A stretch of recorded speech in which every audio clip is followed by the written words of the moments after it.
Hello and welcome back to DisruptED TV Student Voice. I'm your host Bobby, here today with a senior in high school, Maya. How are you today, Maya? Good, how are you? Doing pretty good, thank you. Good. Our first question for you today is, do students have a voice in the decision-making process at your school? I personally don't think that students have a choice in the decision-making process because I know that there was a teacher at my school. He was like a guidance teacher and he was doing so much for the school, like especially with the kids, like getting troubled kids out of bad situations, and they decided to fire him. So the students at my school, we decided to make a petition to keep him, and it was like 4 pages long. And 4 pages of student signatures? Yeah, and I made sure I got all the signatures, like me and a couple friends of mine. And we went to the Board of Ed, and he still got fired. So I feel that everyone especially teachers, they encourage us to make decisions and to help out, but when we do, we get shut down either way. So I feel like something needs to happen to where,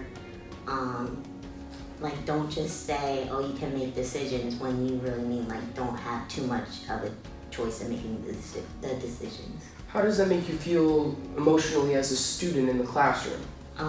It kind of makes me feel frustrated because, like I said, all these teachers and these guys who are supposed to be my guide, they say, oh, you have a voice, you can say or do whatever to make the school better. But then when we try to keep a teacher who's trying to help troubled teens get out of situations that could potentially, when they graduate from high school, could go into jail or get into rough situations, and they fire him, it's like, what's the point of making a decision in the first place? So it makes me frustrated and a little sad that we had to see a good teacher be let go. So I guess that does lead into our next question. Do you feel that student suggestions are listened to by adults in your school and administration? I feel, depending on who the teacher or the adult is, that it is heard. I know with my vice principal, she does an amazing job at letting decisions be made and hearing our suggestions. But I know with one of my teachers, she's also my coach, I suggested that we have a team bonding or a team meeting because it's such a hostile environment, and it's gotten to the point where I don't even like going to practice anymore.